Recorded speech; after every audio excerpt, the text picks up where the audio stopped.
Let's compare the Swiffer Duster to the Swiffer XL.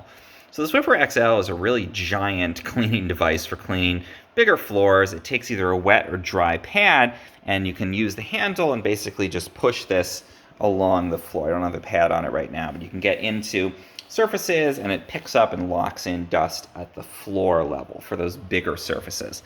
The Swiffer Duster, on the other hand, is actually a handheld device. It has a pad on here. Same deal where it locks in dust and keeps it trapped.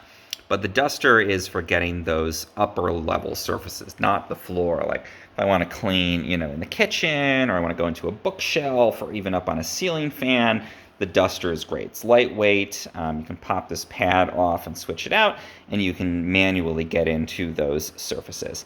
So again, Swiffer XL, great for big floors, for dusting, or even using a wet cleaning pad if you want to get those more sort of stuck on spills, and then use the Swiffer Duster for those higher surfaces. I like to use the duster first in a room to get the dust off, and inevitably it locks most of it in, but some of it might kind of get pushed around or drift down to the floor, and then I like to use the XL to pick up any of that dust that was already on the floor or that I may have knocked loose as I was using the duster on the higher surfaces in the room.